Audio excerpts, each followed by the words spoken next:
We are live. What? I was not prepared for that. I looked at the screen. I just saw your shoulder. I was like, hey, did you know that we're... I was having fun. It's what we do.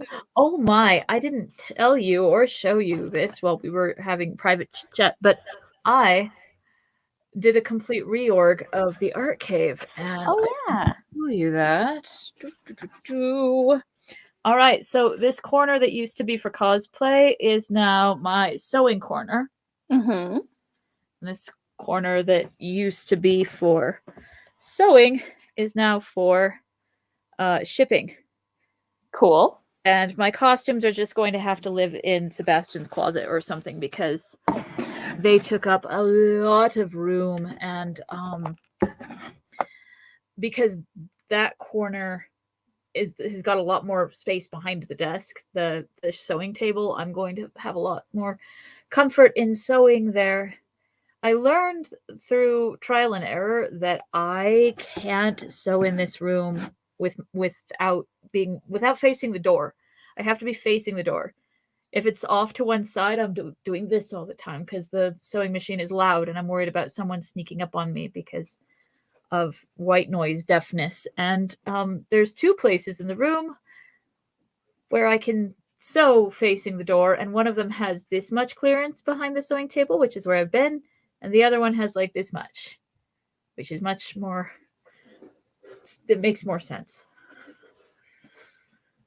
All of it makes more sense. I'm going to spend some part of the new year also like going through the wall o art supplies and just getting it a little bit sorted out, because right now it's basically where I put it when we first moved in, and I needed to put it down somewhere. Indeed. Yeah. Well, at least it's all in bins, which makes it look like it's all organized. Right? They're all labeled, and they're all the boxes are different, so I can kind of spot which one's which just by a glance, which doesn't make any sense to Mom. Also, the fact that I haven't painted the whole thing white. She's like, "What? Why didn't you just come in with a spray can?" I'm like, "I don't like white. It would be a total waste of time." Those shelves were there when we moved in, and they are ammunition crates, and I think that's so weird and random for a craft room. I don't want to paint it, like, ruin the awesomeness. Right. Plus, as you said, you don't like white. Exactly. So why would you paint it a color you don't like? Right. And I don't like the idea of uniform boxes, because then I would have to actually like get up close and look at them in order to see what they were. I was reading, this was a while back, but I was reading a book called Organizing Strategies for People with ADHD. And one of the things that she talks a lot about was, it's a great book, by the way. Nice. One of the things that she talks a lot about is the fact that a lot of people think of organizing as like, this was written before Pinterest, but basically like making things look like Pinterest, right? Yeah. Making things pretty. And she says that if you have, ADHD or similar things going on in your brain, you need to get out of that mindset and set it up in a way that works. And if it works, but it's not pretty, then who cares? Exactly. So function first, and sometimes function period. Like, yeah. Yeah. And it's like, yeah, that's why I have, as I have talked about before, 4 laundry baskets in my house. Yep. Because that's what works. And right. I don't care if it's pretty. And I get weird when I think about the idea of getting rid of any of my art supplies. Like, oh, I could make more room if I got rid of the Scrimshaw kit and the watercolors that Mom got me when I was 12, and the henna tattoo set. And I'm like, nope. I don't want to have to buy another Scrimshaw kit. What What if somebody gives me a tusk? What if there's a scrimshaw emergency? I would have a scrimshaw gap. The commies have scrimshaw. I need scrimshaw. It takes up this much room. Why the hell would I give that up? Freedom to carve on tusks if I want to. Somebody runs into your house and goes, "Quick! You need to scrimshaw immediately! I'm from the future, and I need you to carve this tusk." You'll be ready. I will know exactly where the scrimshaw is and what to do. Well, I'll know where it is. I won't know what to do. I can't remember how to scrimshaw.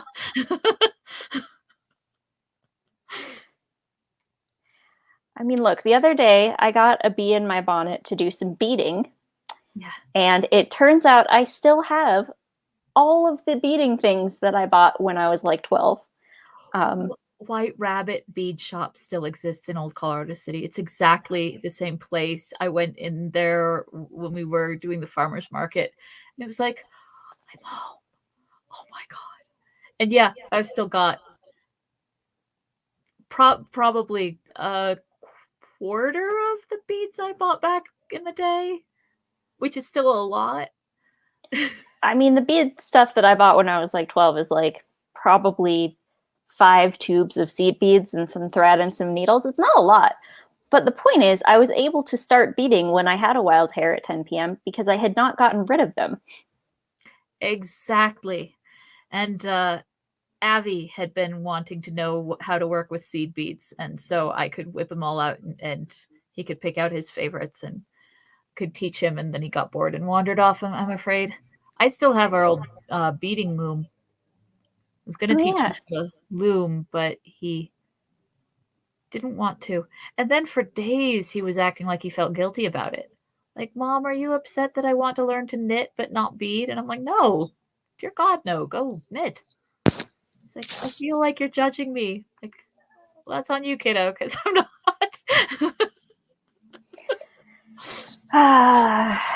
All right. So, where the fuck did we leave off?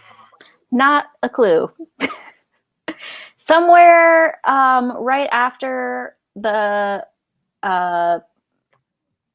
Paths of the Dead, and then they disappeared or whatever, and I think then we cut back to somebody else.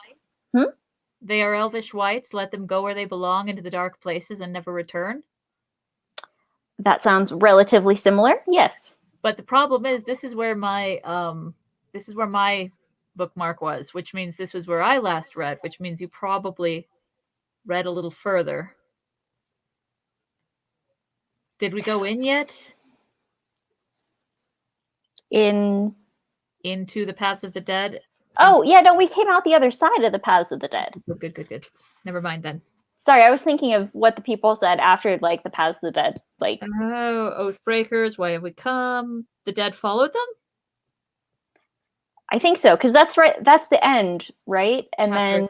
Then of the chapter, and then after that, it cuts back to somebody else. Yes. Yes. Chapter 3, the Muster of Rohan. Now all roads were running together to the east to meet the coming of war and the onset of the shadow. And even as Pippin stood at the great gate of the city and saw the Prince of Dol Amroth ride in with his banners... Useless. Yeah. Like, who is this guy? He rode in with his banners and we never heard from him again. Anyway. He shows up in every scene after this, and all he does is stand there looking pretty. Nice work if you can get it. Oh, Prince Imrahil. Yes, I'm here. And what are you doing? Yes, I'm here. Blue steel? His ship is a swan on a blue background, so... Look, it's not easy being really, really ridiculously good looking.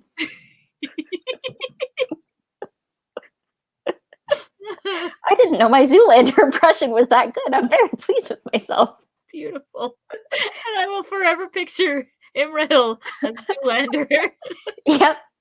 I think this is canon now. This is canon. Real quick, what do you think of this as the length of a cuff for a fingerless glove. Is it too short? No, I like it. Okay. It's got a bit of a Bobby Socks kind of feel to it. Yeah, well, I need it to be long enough that it doesn't like slide all around, but I get bored with ribbing very quickly. So I was like, can I do a thumbnail? Yeah, I think that looks great. Cool. Thank you for enabling me. Sure. And even as blah blah blah, Blue Steel rode in with his banners, the King of Rohan came down out of the hills. Day was waning. In the last rays of the sun, the riders cast long, pointed shadows that went on before them. Darkness had already crept beneath the murmuring fir woods that clothed the steep mountainsides. The king rode now slowly at the end of the day. Presently the path turned round a huge bare shoulder of rock and plunged into the gloom of soft sighing trees. I can smell the air in every scene he writes. That's one of the things that keeps bringing me back. Like, yeah, I know exactly what this sounds and smells like. Like it just, damn it. Darn it, Jonald. That was a great moment for the echo to pick up. Donald. Might have to adjust my face. Down, down they went in a long, winding file. When at last they came to the bottom of the gorge, they found the evening had fallen in the deep places. The sun was gone. Twilight lay upon the waterfalls. I know what that smells like too. All day, far below them, a leaping stream had run down from the high pass behind, cleaving its narrow way between pine-clad walls. And now through a stony gate it flowed out and passed into a wider vale. The riders followed it, and suddenly Harrowdale lay before them, loud with the noise of waters in the evening. There the white Snowbourn, joined by the lesser stream, went rushing, fuming on the stones, down to Edoras and the green hills and the plains. Away to the right, at the head of the great dale, the mighty Starkhorn loomed up above its vast buttresses swathed in cloud, but its jagged peak, clothed in everlasting snow, gleamed far above the world, blue-shadowed upon the east, red-stained by the sunset in the west. Mary looked out in wonder upon this strange country of which she had heard many tales upon their long road. It was a skyless world, in which his eye, through dim gulfs of shadowy air, saw only ever-mounting slopes. I was in a town like this. What was this? Ure? Red Mountain? No. Shoot. On the way to Crawford. No, not Crawford. The other one that starts with C. Rusted Butte? No. No. Adjacent to Glenwood is... Oh, yeah. You're thinking of Redstone. Redstone has no sky. Mm-hmm. Redstone is gulfs of air filled with rock.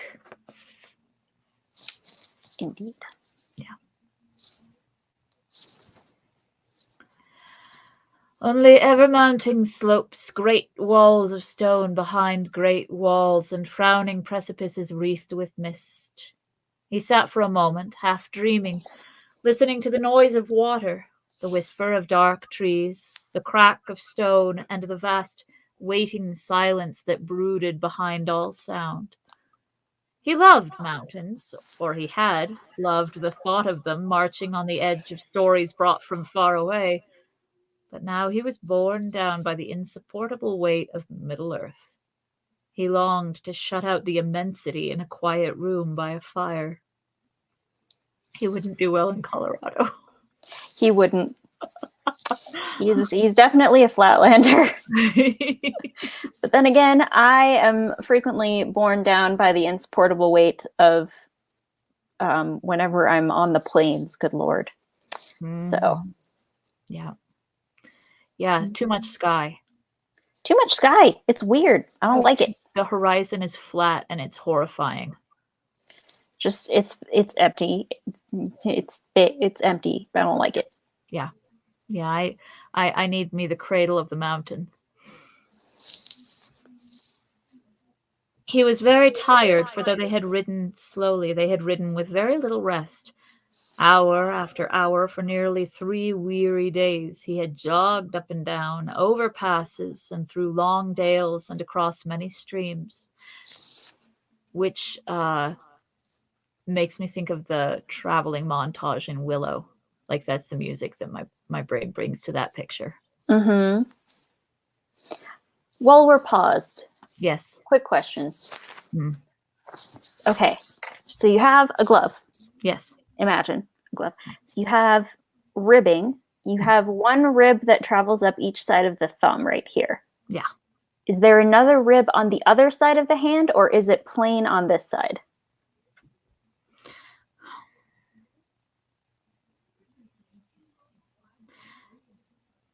I would. Is the rib going like this? Is this the only one? Or are you doing some on the sides of the thumb as well? So I'm not doing any on the sides of the thumb. Then don't do one over here. Okay. This would be to echo these, not to echo this. If this is the only one, then leave the sides bare. Okay, cool. That's good because that means I don't have to do math.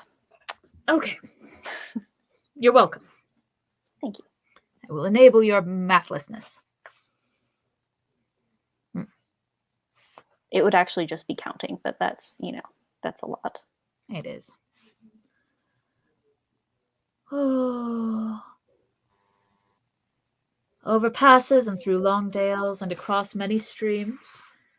Sometimes where the way was broader, he had ridden at the king's side, not noticing that many of the riders smiled to see the two together, the hobbit on his little shaggy grey pony, and the Lord of Rohan on his great white horse. Then he had talked to Theoden, telling him about his home and the doings of the Shire folk, or listening in turn to tales of the Mark and its mighty men of old. But most of the time, especially on this last day, Merry had ridden by himself just behind the king, saying nothing, and trying to understand the slow, sonorous speech of Rohan that he heard the men behind him using. It was a language in which there seemed to be many words that he knew, though spoken more richly and strongly than in the Shire, yet he could not piece the words together. At times some rider would lift up his clear voice in stirring song, and Merry felt his heart leap, though he did not know what it was about. My headcanon is that they're all Baudry soldier songs. I mean, pretty likely. Yeah. And then he stole her cheese. I don't know where you've been, my lad, but I see you've won first prize. Either that or it's just like, I don't know, but I've been told. Yep. There she was, just walking down. That one. I'm taking that one.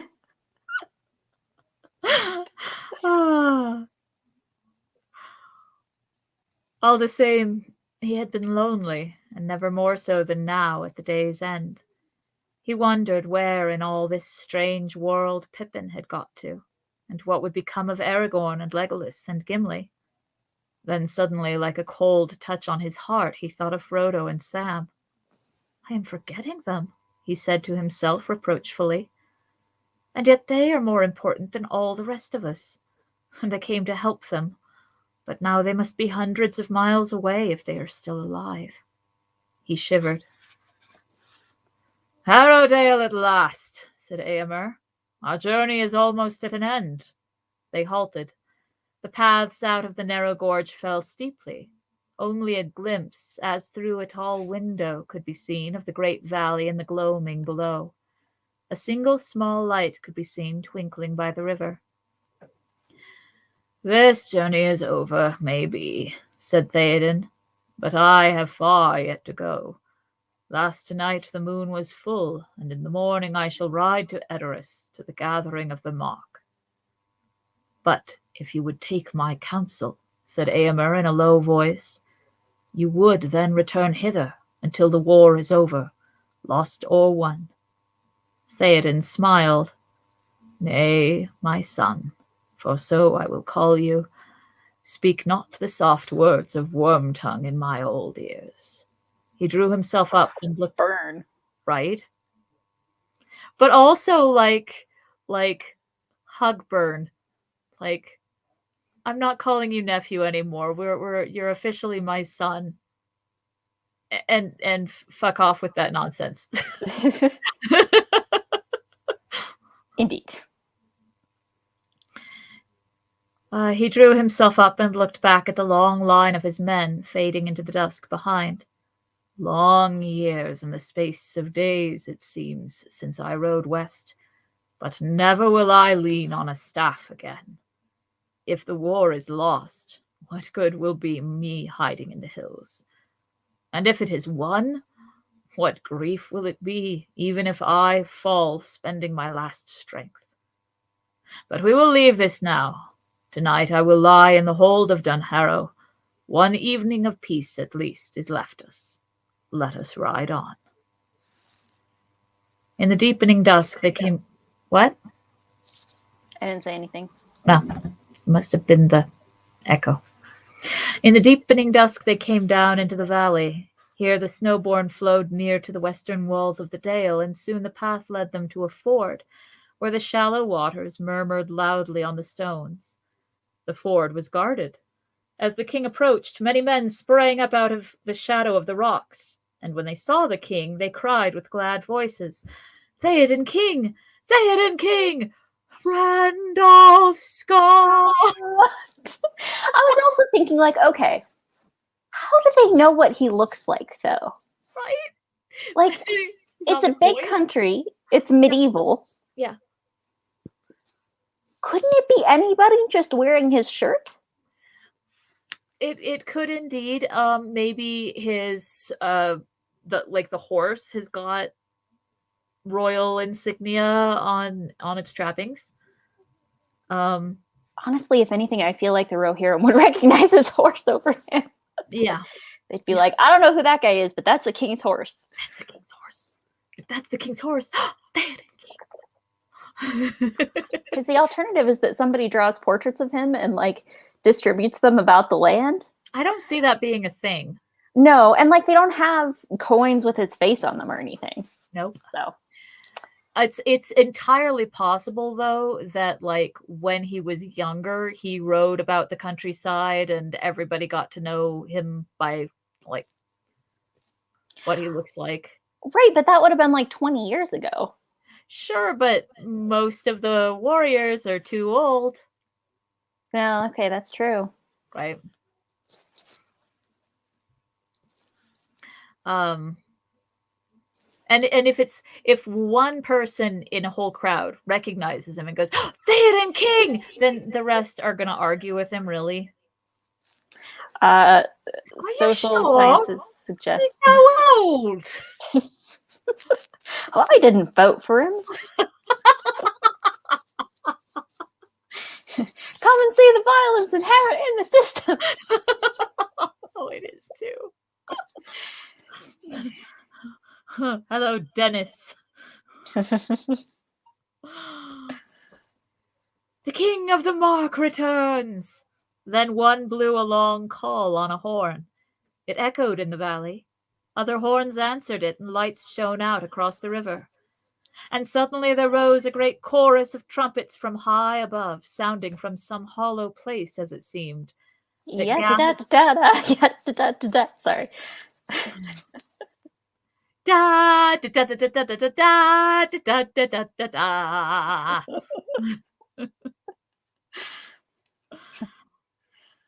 Sounding from some hollow place, as it seemed, that gathered their notes into one voice and sent it rolling and beating on the walls of stone. So, the King of the Mark came back victorious out of the west to Dunharrow beneath the feet of the White Mountains. There he found the remaining strength of his people already assembled.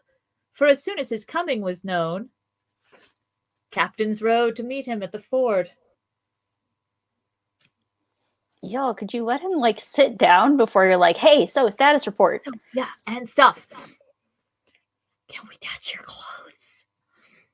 Bearing messages from Gandalf. Oh, there we go. I'm sorry, it was the whispering. Dunhira, chieftain of the folk of Harrowdale, was at their head. I'm Dunhira of Dunharrow. Are you? Dunhira of Dunharrow. I feel like that's a song. Incidentally, did you watch Hawkeye? No, I don't have Disney Plus. So it was entertaining, but the opening scene is them at a Broadway musical that is Rogers the musical, and it's the Battle of New York but in musical form, and the Avengers are all there doing like kick flips and things as they sing about how they're about to save the day. And it's horrifying and fascinating and charming and cringy and wrong, and you only see it for a couple of clips. But if you go ahead and watch the whole season, the end cap, like during the end credits of the final episode, is that whole musical number. You get to watch the whole thing if you want to. Nice. Yeah. And Dunhira of Dunharrow is definitely the kind of person who would have his own little song in a musical number about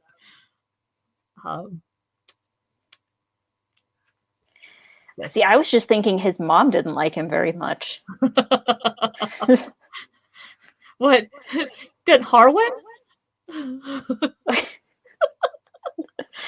Okay, back to reading. Thank you.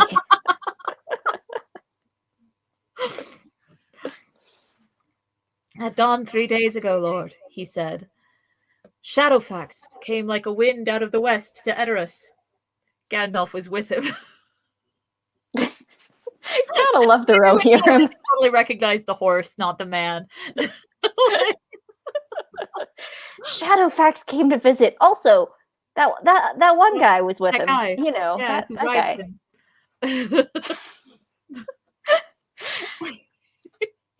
You just gotta love him.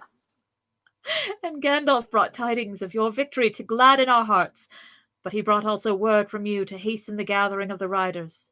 And then came the winged shadow. The winged shadow, said Theoden. We saw it also, but that was in the dead of night before Gandalf left us.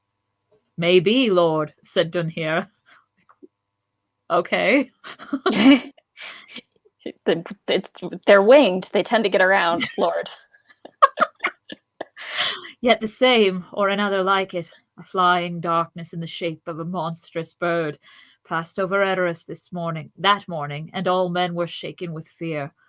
For it stooped upon Meduseld, and as it came low, almost to the gable, there came a cry that stopped our hearts. Then it was that Gandalf counselled us not to assemble in the fields, but to meet you here in the valley under the mountains, and he bade us to kindle no more lights or fires than barest need asked. So it has been done. Gandalf spoke with great authority. We trust it is as you would wish. Naught has been seen in Harrowdale of these evil things. It is well, said Theoden. I will ride now to the hold, and there, before I go to rest, I will meet the marshals and captains. Let them come to me as soon as may be. The road now led eastward straight across the valley, which was at that point little more than half a mile in width. Flats and meads of rough grass, grey now in the falling night, lay all about, but in front, on the far side of the dale, Merry saw a frowning wall, a last outlier of the great roots of the Starkhorn, cloven by the river in ages past. On all the level spaces there was great concourse of men. Some thronged to the roadside, hailing the king and the riders from the west with glad cries. But stretching away into the distance behind, there were ordered rows of tents and booths and lines of picketed horses, and great store of arms and piled spears bristling like thickets of new planted trees. Now all the great assembly was falling into shadow. Makes it sound really pretty, doesn't it? It does, but it also just makes me think of Monstrous Regiment. Fill your boots with soup. Oh, yeah. Actually, that was what was going through my head, too. Like, what did he think it would look like? I don't know. People fighting? What, like all the time? Does that mean that somewhere here in the army at Harrowdale is a brothel? Yes, that was my thought. Was like, okay, but where are the camp followers? There we go. The And that's solid why... doves. Exactly, which is why I started thinking about Monstrous Regiment in the first place. Was because of the solid doves. The solid doves. I have a yen to read Carpe Jugulum, actually, and I can't find my copy, so I decided to just go ahead and start with Weird Sisters and read all the witch books and hopefully find Carpe Jugulum. There's a joke I don't get. I'm going to have to check the L space thing, but the fool is told to tell a joke. Mm-hmm. It's like, why might a candled pauldron be considered the brethren of a Hiren something in the night or whatever? And the punchline is equally obscure, but I'd be willing to bet that it's all incredibly funny, like Shakespeare parody. I bet it is. But yeah, I don't know what that reference is. I haven't read Weird Sisters for a long time, and I have a thing with Pratchett because of having read him as a child, where a lot of times I'll reread a Terry Pratchett book and get like 80% more of the jokes. It never ends. There's never an end to the or references. Like I read up on history and learn something cool, and then I reread a Pratchett, and I'm like, oh, okay. Oh, that's what that's about. Right. I did. Oh, while we're on such a tangent, I became a patron of Dominic Noble. Mm-hmm. Sent him a note saying, please, for the love of God, do Going Postal, because everyone I talk to loves that movie, and I loved the book, and I hated the movie. It was a dumpster fire. Help. I don't want to feel so alone. And he wrote back.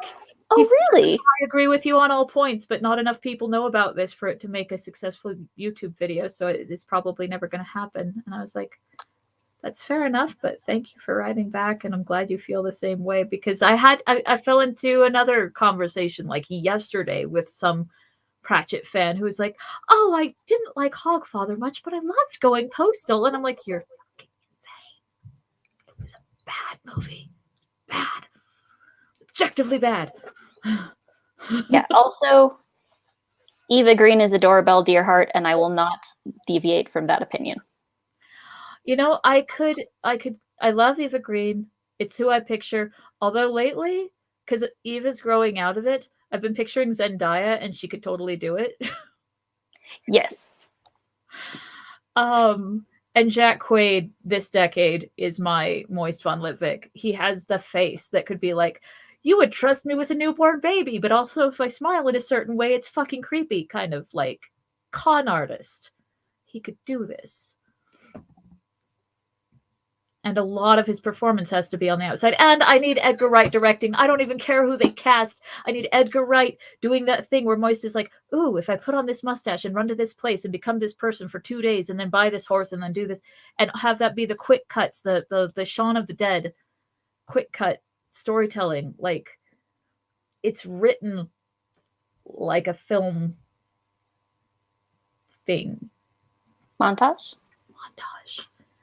And those keep happening. It's very consistent. It's a very good idea and super filmable, and they totally ignored it for the movie, which I hate like poison. Anyway, we have 10 more minutes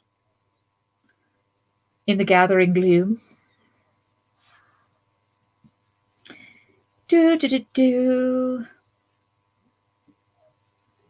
Null sides, camp followers, solid doves, picketed horses, thickets of new planted trees. Now all the great assembly was falling into shadow, and yet, though the night chill blew cold from the heights, no lanterns glowed, no fires were lit.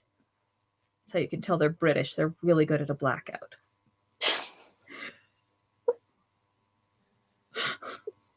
That's an old joke.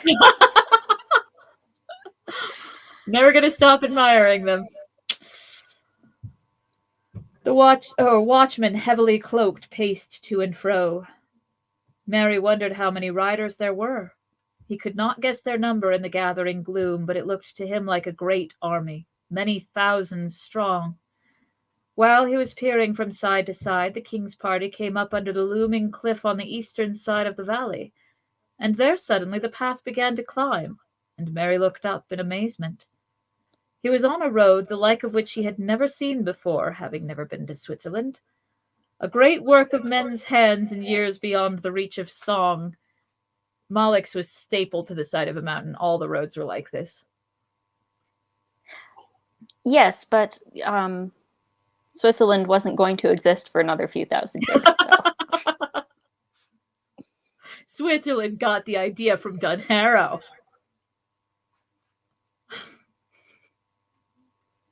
From Dunherrin of Dunharrow.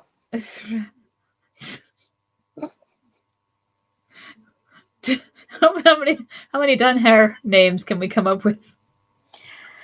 Oh God, keep going. Let's not.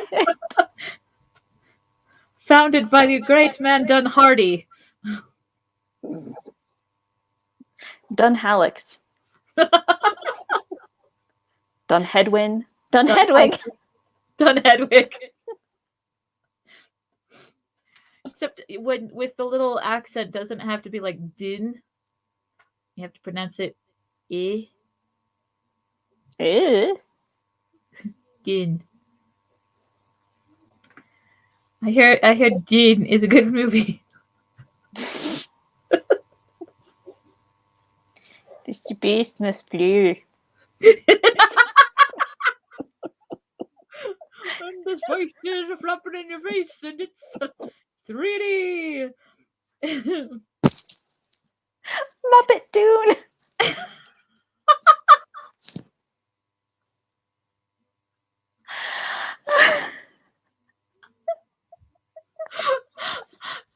Do the sandworms turn out to be like giant animal munching through the Yes! And the Statler and Waldorf are the Harkonnen brothers. Oh dear God, yes. Well, Paul's gotta be Kermit. Uh-huh. Or Robin. Which would make Kermit young and kind of weak. Yeah, and then Miss Piggy would be Jessica and Kermit would be what's his bucket? Yeah, Kermit would get assassinated, dude. Yeah, can you do that in a Muppet movie? I feel like you can't. But we have to. But that's not even going to be the damaging part. The pain box is going to be the damaging part. Okay, but I've seen a video online. Oh, okay, but I've seen a video online, and it goes like this. It's the same person playing both parts, and it's like, put your hand into the box. What's inside? Pain. Bread? Oui. So that's what you'd have to do in a Muppet movie.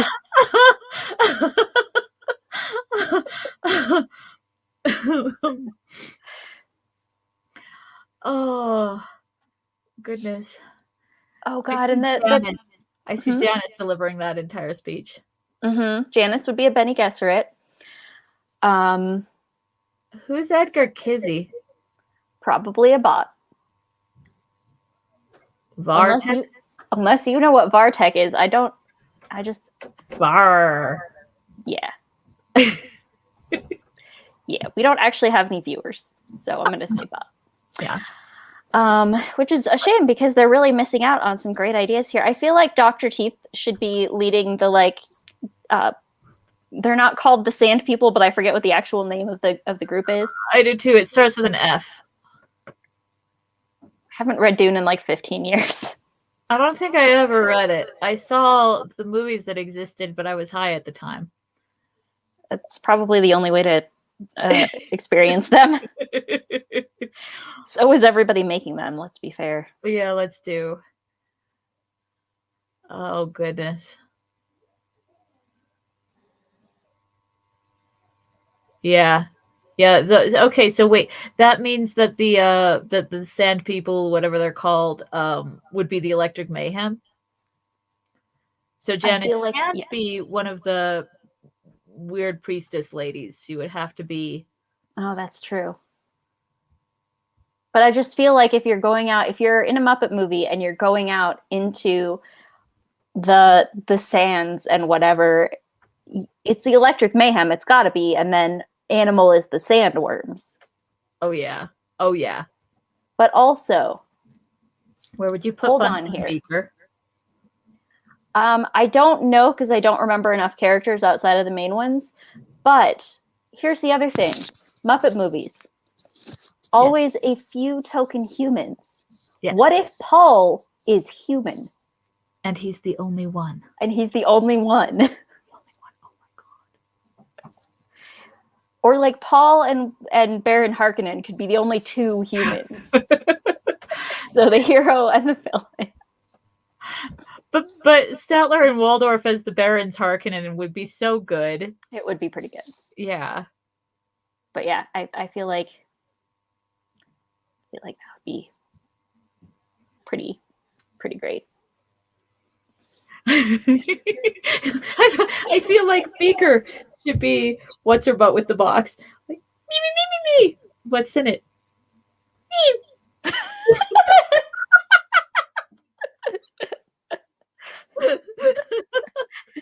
Vicky, show him the box.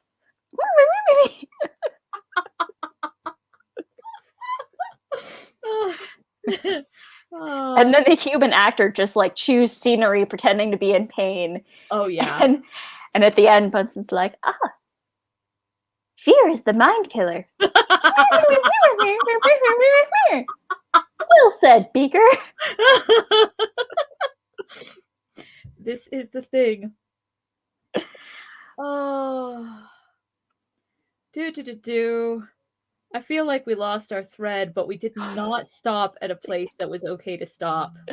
Yes, we were not at a stopping place. I don't know where we were. He was on the road the like of which he had never seen before, a great work of men's hands in years beyond the reach of song. Upwards it wound, coiling like a snake, boring its way across the sheer slope of a rock. Steep as a stair, it looped backwards and forwards as it climbed. Oh, Independence Pass. Up it, horses could walk and wains could be slowly hauled, but no enemy could come that way except out of the air, if it were defended from above. See, that feels like a Chekhov's thingy, but it doesn't turn out to be, and that's kind of sad. Like, you know what we've got is airborne villains. You know where they never come? To the place they could only attack by air? Yeah. That's true. That is sort of a setup moment that never really paid off. Which is another reason why this feels more like a history than a narrative. Like, these are things that happened. They don't have to be tidy. At each turn of the road, there were great standing stones that had been carved in the likeness of men, huge and clumsy-limbed, squatting cross-legged with their stumpy arms folded on fat bellies. Don't hold back, Donald. Tell us what you really think about how they look. Right? Some in the wearing of the years had lost all features save the dark holes of their eyes that still stared sadly at the passers-by. The riders hardly glanced at them. The Puckelmen, they called them, and heeded them little. No power or terror was left in them. But Mary gazed at them with wonder and a feeling almost of pity as they loomed up mournfully in the dusk. And that's where we'll leave it, because it's 8. And they're looming up mournfully in the dusk. We can remember that. I mean, I expect that looming up mournfully in the dusk will be memorable. So I didn't take your advice because it felt weird. So you can see here, like, here's the thumb side. Yeah. And like, that's this right here is where your thumb would go. And you can see like the two little ribs. If there wasn't one on this side to balance that, I just feel like the design would have looked weird. Okay. So anyway, Fair enough. it's probably pretty hard to tell because it's brightly colored yarn, but I mean, advice is always optional. well, yes. We are going to do this again next Friday is next Friday New Year's Eve? Ooh, yeah, and I have to work New Year's Eve. Okay. And that would not have been convenient for me anyway, because I want to do the Lord of the Rings movie marathon with the kiddos. Sounds good. Well, we'll have to do it the week after. Absolutely. And we should probably put together plans for going to see Dad sometime in January, right? Maybe. I have not talked to him about it. Possibly. Do what he We'll have always to talk does about to us and just show up on the porch. it. Well, let's talk about it off air. All right, sounds good. Fare thee well, interwebs. We'll see you next year in 2022.